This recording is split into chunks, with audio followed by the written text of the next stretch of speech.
Hi everyone. Today I want to take you through a virtual field trip of the Metropolitan Museum of Art.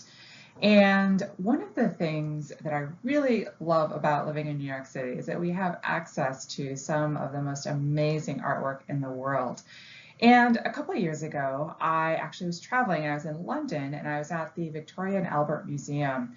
And there was an exhibit of porcelain that went kind of by decade, but it spanned all geographic regions. So normally we go to a museum and we see the Asian galleries, the European galleries, they're very separate. And this was an exhibit where it showed what each country was doing in porcelain ware at the same time. And it really struck me like, wow, look at all of this. And it relates directly to international trade because all sorts of porcelain designs, porcelain technology, techniques, it was all being traded along, really starting along the Silk Roads. So I wanted to bring you on this virtual tour of the Met to show you the importance of international trade in everything, but in this particular instance, the importance of international trade to the development of art. And we're going to start a little broader and then we're mostly going to focus on porcelain just because it is so easy to see the influence that trade has had on the development of porcelain. When I start a tour at the Met, I always start in the Asian galleries, and on the wall there is a map that is very similar to this one, and this is of the Silk Road, or what is more technically accurate, the Silk Roads. There is more than one road. And these are documented beginning with the Han Dynasty, which is 206 BC, lasted for about 400 years. And what you see on this map with the Silk Roads, we have China over on the right-hand side, and it extends all the way through India, through Turkey, through what was then Persia, Arabia, all the way to Egypt. And we also see up on the top there, you're just starting to get a little bit into the Roman territories as well. And the Silk Roads are really important, not only to trade, of course, everything was traded on the Silk Roads, everything from spices for food to different types of fabric to horses, camels, other livestock. So it definitely was used for trade. But throughout these roads, you also interacted with people. And so you had a lot of trading of culture and even religion. We see that Christian missionaries use these Silk Roads as well. And another exhibit for another day, but there actually is an exhibit at a museum in Europe of pocket Bibles. So there are missionaries who use the Silk Roads had these little pocket Bibles with them so that as they met people, other traders along the way, they could share some of the stories of the Bible. Usually they're in picture form, but they would share pictures of Bible stories. So everyone was interacting. You were learning different languages, you were learning just different musical instruments. So just really think of the trade roads as being this great place where there was a lot of exchange of data information as well as beliefs and values. And one fun thing that we see in art is the influence of trade. So this is a polo player, and a few interesting things. First of all, it is a female polo player. We can kind of see it from the details in her face and then her hair. I guess that's kind of sort of a bun. But female polo player because women were the prime athletes, at least on the polo field. But perhaps the more interesting thing is that she is riding a horse that would have been imported from Mongolia. So China was not known for having horses. So the very fact that you have a Chinese polo player on a very healthy, robust looking horse, that horse, anyone looking at that from that time period would say, oh, obviously this is an imported horse from Mongolia. So not only did we also exchange sports, but it also impacted art and how art depicted the reality of the influence of the trade routes. This is another example. This is a statue of a worker. This is from 7th century China. And take a look at his face. if you go to the Greek and Roman galleries, that face completely aligns with the Greco-Roman features that you see in a lot of the sculptures and paintings there. So again, this was clearly another exchange along those Silk Roads of, seeing some Greek and Roman traders and kind of merging that concept into the Chinese art forms. On this display, this is from the Tang Dynasty, late 7th century, and if you take a look at the instruments, especially the instrument over here on the far right that looks kind of sort of like a type of lute, that actually is an instrument very similar to what would have been found in India and a couple others. Some of them are a little too small to see, but we also see just the influence of traders. If you are a trader, you may have brought along an instrument to play when you were bored, and those instruments would have gotten traded as well, and it then becomes part of the new culture, and it's neat to see that it's also reflected in the art of this time.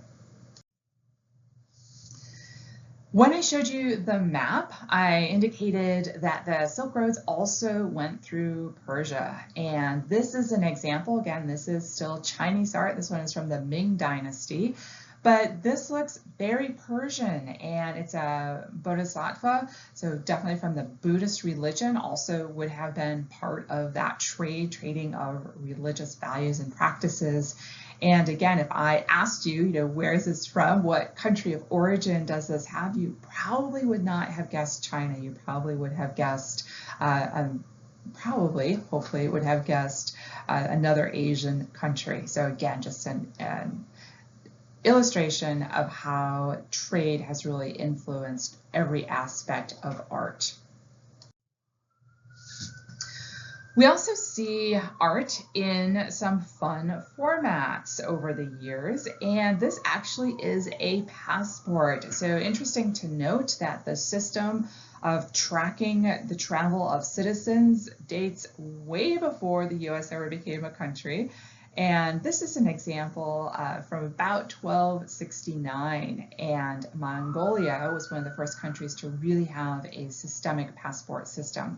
China had their own system, so they actually have documents that go back prior to 1200s that demonstrate that they were tracking all the international traders. It was almost like a hotel check-in system. So there are scrolls that they would keep that would document who was coming in and out of their territory. So this was something that was very important to the different governments at the time.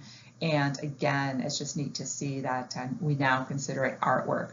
And this passport would have been very similar to what Marco Polo carried when he was returning from Venice. So it basically would have given him permission to do the travels that he did.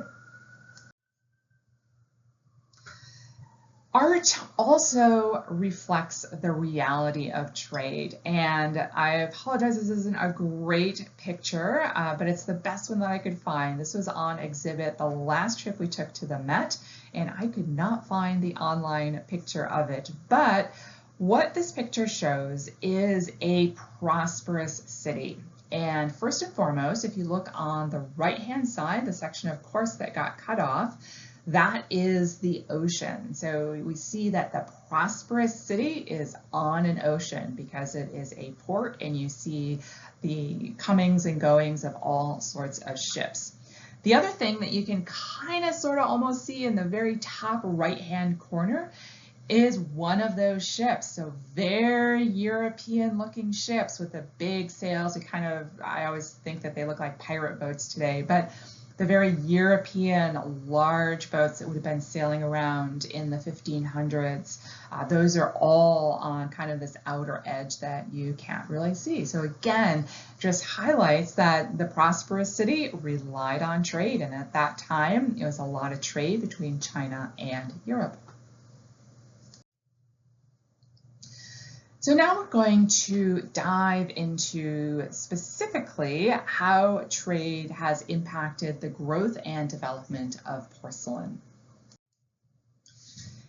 And the next time you go to the Met, you can take this tour on your own. So we have now walked up the big staircase at the Met, and we are kind of in the inner atrium, right around where the balcony area is. So we're basically just walking around the cases that surround that balcony area. So if you're interested, you can go there yourself and check all this out. There's a lot more information than what I'm going to cover in today's lecture.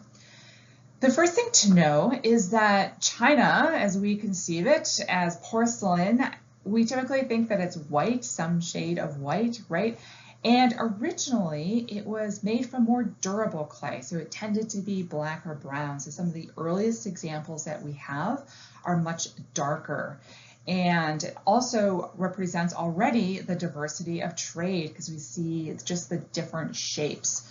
So if we look all the way over at the right, that vessel that's kind of standing up, that is a kind of a Greco-Roman shape where the shapes towards the left are more traditional Chinese shapes. And then in the back here, we see a lion plate, and that design would have been from Europe. So just some examples of some very early China, not even porcelain yet, still China, that definitely shows the impact of trade.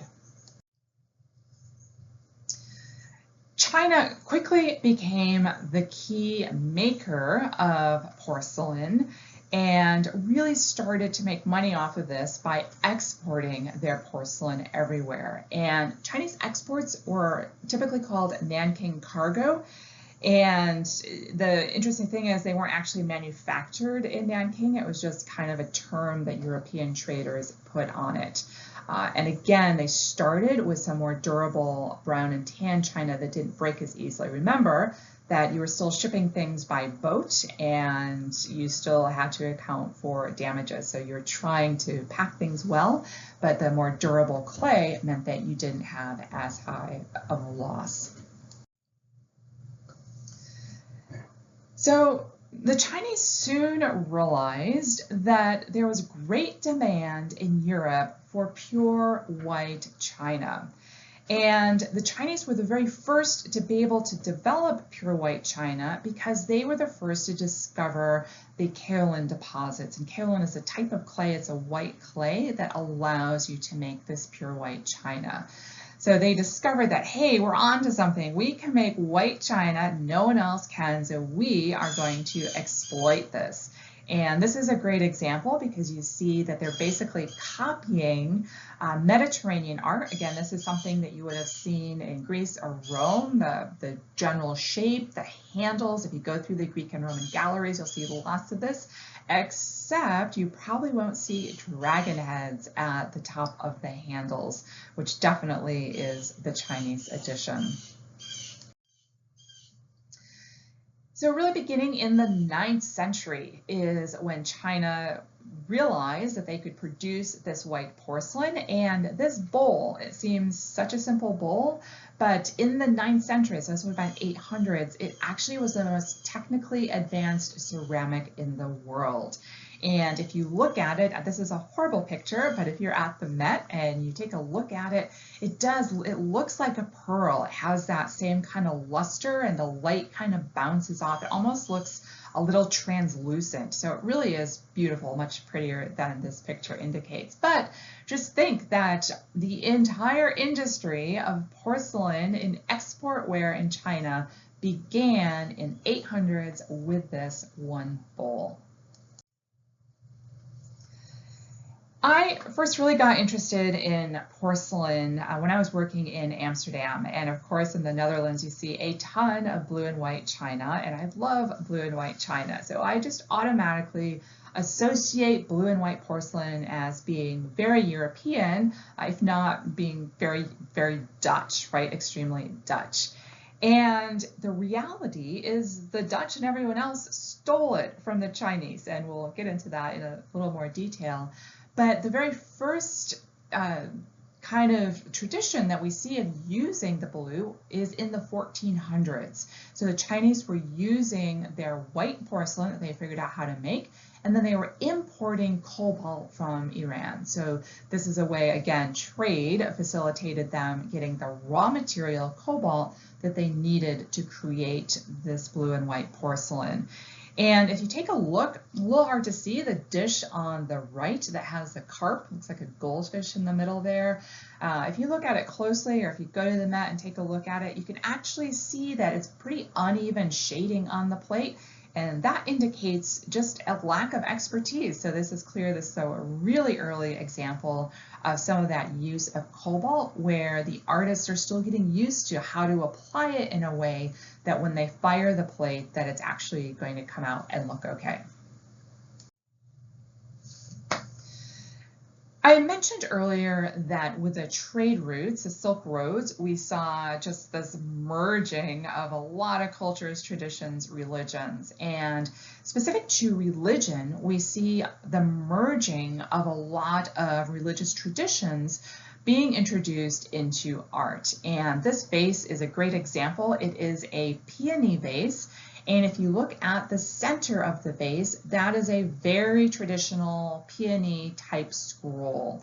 However, if you look at the top, this also is a peony, and this is from Islamic art. If you take a look at the left-hand side, the picture of the pink peony that I have, you can see how it is very clearly copying kind of the Tibetan peony, that sort of image. And then the petals at the very base, kind of stylized, elongated petals, reflect Indo-Himalayan, so again, more Tibetan in nature. So I just thought that this vase was a great visual representation of kind of the merging of cultures and religions that we were seeing due again to all of the interchange that was happening on the trade routes. So we know that the Chinese really started in earnest exporting their china in the 1400s. So of course, by the 15th century, 14th century, so late 1300s, early 1400s. So by the 15th century, other people, other countries were realizing that, hey, this is a good way to make money. So we're going to start our own companies. And this is an example of china from Thailand that is specifically export china. So this would have been a manufacturer in Thailand making this specifically to export to other countries. And throughout this phase, pretty much really from the kind of the mid-1500s through today, we really start seeing a whole lot of copycats, and that's what makes this all interesting. But if you take a look on the left-hand side, that is Chinese. Also interesting to note that grapes are not native to China, so the way that they would have found out what grapes were from a trader, either bringing them in or talking about what grapes were. So the whole concept of they're using grape as a fruit, that definitely is an imported, a traded idea. It's something that they would have learned about from a trader. And we see over here on the right, the slightly darker plate is from Turkey, and we know in part that it's from Turkey because it's not pure white. So Turkey still hadn't cracked the code on how to make that pure white Chinese porcelain, but they sure were trying hard. So this is basically a slightly darker clay plate that is painted white to try to make it look like it's the same sort of white porcelain. When you have more competition, you up your game. So for China, this meant offering more customized products and continuing to maintain an extremely high level quality of product. And this is an example of a Tibetan altar bowl with an inscription in Tibetan from the early 15th century. And you can't see it here, but that inscription is repeated on the inside. So if you can imagine the talent it takes to essentially do a mirror image inscription on the inside, this was really extraordinary work. So again, the Chinese were prolific, but they were also producing extremely high quality art and producing pieces in porcelain that other countries were not capable of doing yet. They hadn't mastered all the details of that. So by the 16th century, this is when trade in Europe and trade across the world is really starting to pick up with China. China decides to up their game, and specifically because more people were starting to copy the white porcelain concept. So China in the 16th century said, hey, we'll change it up. We'll start doing vibrant colors. And if you look at this, you probably would guess it was made in Europe somewhere. It's not. It is made in China, and it actually was made for export to Japan. And it's called Kinrandaware because it looked like fabric with gold thread, and that fabric was called Kinrand. So that's why it's called that, and you can kind of see that. But again, kind of interesting that China was making European-looking products to export to Japan. And again, because the trade routes with China were really opening up by the 16th century, Portuguese traders were very regularly going by sea to China, no longer just overland, that this is when we really saw trade with Europe opening up in earnest. This type of porcelain is called crack porcelain, and I first initially thought it was called crack because porcelain cracks, right? But it actually is the Dutch name for the Portuguese ships that carried the porcelain, the Caraca Portuguese ships.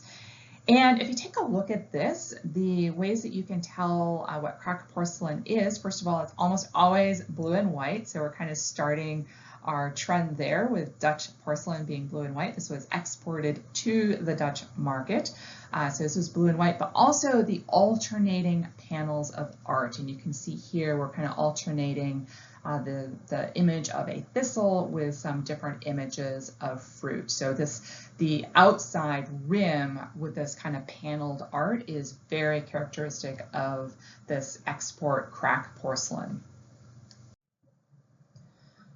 Up until the early 1700s, China produced mainly European-looking porcelain for the European market. So they basically were taking a look at what already was being produced in Europe and were making different versions of that, less expensive versions of that. But by about the 1730s, the European market was really flooded with that type of Chinese porcelain, and the demand switched to much more classical Asian art. And the VOC, which is the large Dutch trading company that more or less ran the world in the 1700s, they actually were really forcing this issue. So one of the things that they wanted, they specifically put an order in for Asian-looking themes with Asian-looking landscape, Asian-looking features, Asian-looking fruits and animals. So they were really all in on, hey, let's bring something unique, something exotic back to our countries. And in order to do that, the VOC actually employed an artist, Cornelis Pronk, to create designs that actually would be fabricated in China. And this is an example of that. So it's kind of hilarious that you have this Dutch artist who is saying, oh, wait, I know exactly what the European market wants and the way that Europeans think about Dutch design. So that's why you have this delightful hodgepodge of images here. So you have a very European looking type trellis with some distinctly Japanese or Asian looking features on the faces here. And then you have, again, this kind of mix, the background, the flowers in the background looks a little like lotus flowers, very Asian. But then you have kind of what looks like European flowers. So it's this really unique mix. So that is all courtesy of Cornelis Pronk. But that, of course, was pretty expensive, right? Anytime you have to pay an artist to come up with designs, maybe, have them go to China, that becomes really expensive. So this is where the concept of transferware was developed. And this came about first by taking a look at books. So Europeans would look at books and be like, hey, here, we like this, make this into an image that is on porcelain. And this plate here is a copy of a wood block from a specific book. So they literally tore out pages of the book and then had their artist copy the art of that book. So it became a much cheaper way to come up with additional designs. And we also see this is where China would also do a lot of coats of arms. So if you were a European family, you usually had a coat of arms, and it was super easy to kind of send that off to China and be like, hey, here, I want to make a 120-piece place setting featuring my coat of arms. So that also became something that China excelled at. And I already talked about how much the different countries copied from each other, and I love this plate because it's a copy of a copy.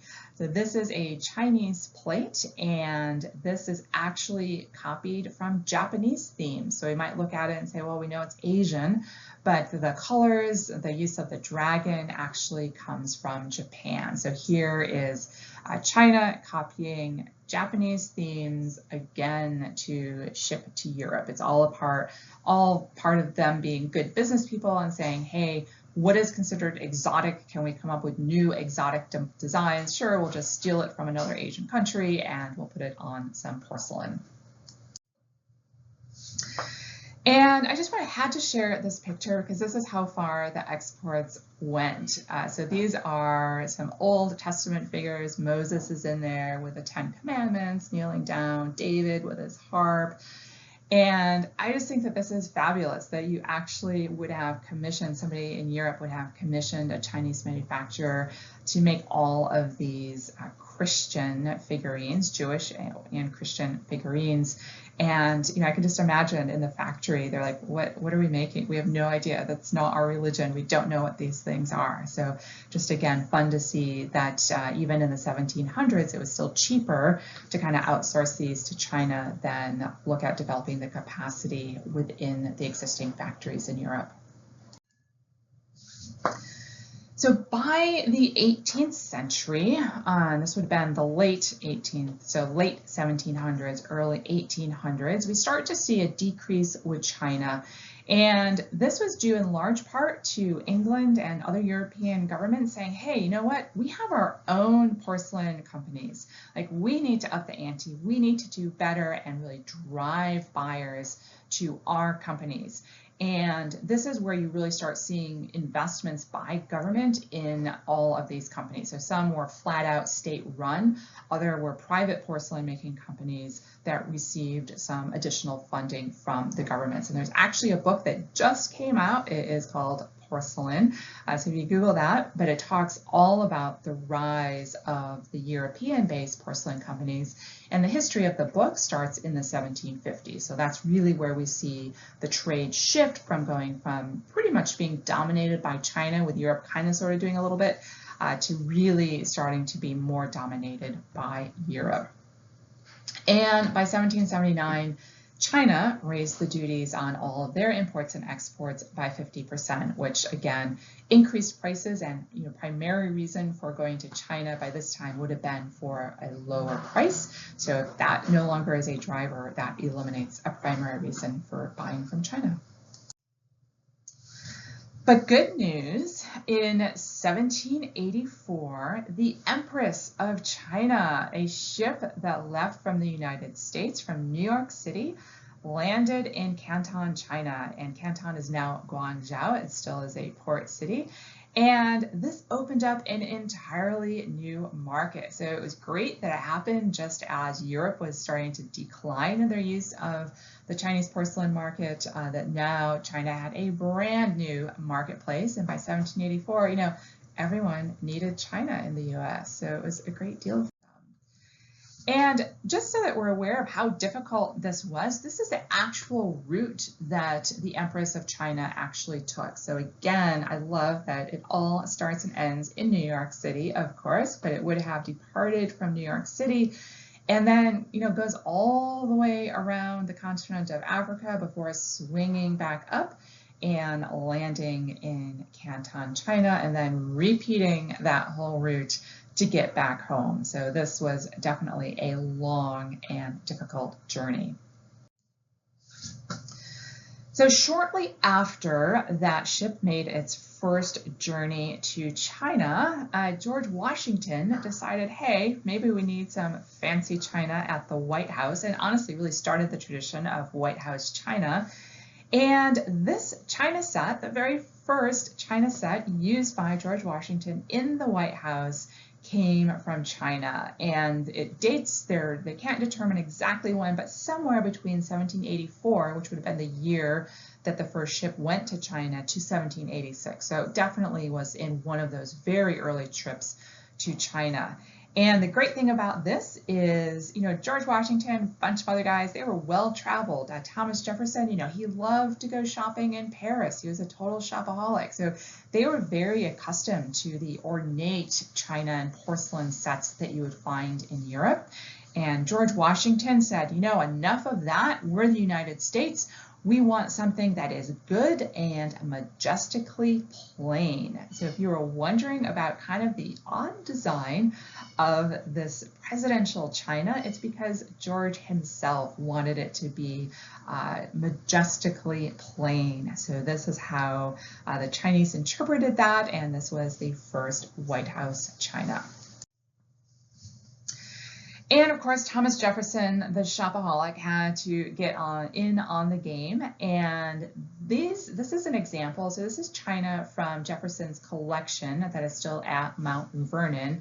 And this actually wasn't imported from China. This is something that he would have purchased in Europe. So this was export china that was porcelain made in China, that was exported to the European market, that Thomas Jefferson then brought back on one of his many voyages from Europe. But now it is at Mount Vernon if you would like to see it.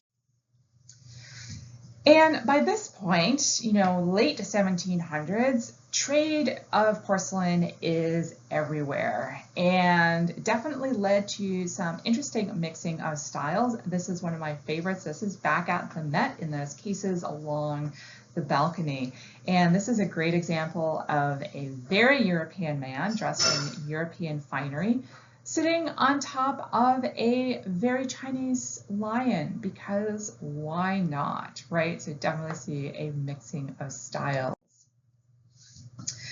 And again, because there was so much more competition, so many different companies getting in on the action, remember that this was the time when the European companies were really developing in their capacity and capabilities, that we saw a lot of trading of ideas, if not outright theft of ideas. And there's some great examples at the Met of this. These are just 3 plates, and a little hard to see, but the basic concept is if you look at those 3 plates, they all are the same image.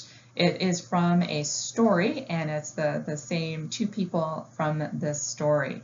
And if you take a look, they are produced from left to right in England, Germany, and Japan, even though they were originally borrowed from a Chinese story.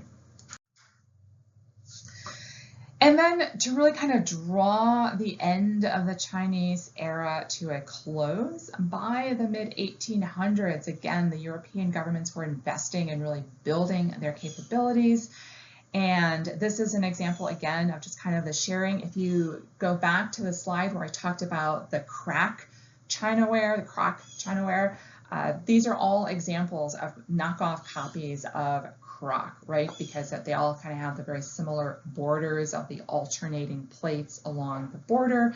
But in fact, these are made from China, Germany, Japan, the Netherlands, and the one on the bottom here that's a little more stylistically unique is from Italy.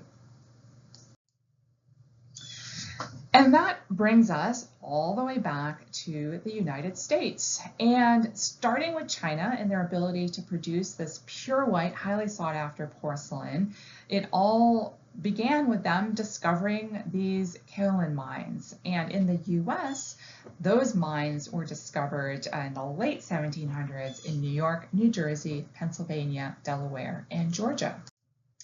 So that led to the US developing in our own porcelain manufacturing. And this is an example from Union Porcelain Works. This was established in 1862 in Greenpoint, Brooklyn. And I chose them as an example. I think the earliest company was actually in 1826 in Philadelphia, but we had to keep it New York. So this one is from Brooklyn. But also Union Porcelain Works is known for having the finest china of any manufacturer of the time. And one of the reasons why they had the finest china is because their key designer was from a German manufacturing company. So they basically stole talent from Europe in order to allow them to replicate the same types of china in the US. So here again, we start seeing the broad distribution of US-based china throughout the 1800s and the 1900s. And again, I just think it's great. It brings it all to a close that the design and manufacturing that we did in the US was based on the European techniques that were originally based on the Chinese techniques and that pure white porcelain china that was very first made in China in the 800s. So, end of the day, we can be thankful to trade routes for giving us porcelain that we know and love, and it really is kind of a fun way to really trace the development of porcelain from China all the way to our dinner tables today. So thanks for joining me on this virtual tour of the Met. I do hope that you go to the Met on your own and take a look at these yourselves. But thanks for joining me today, and I look forward to our next class.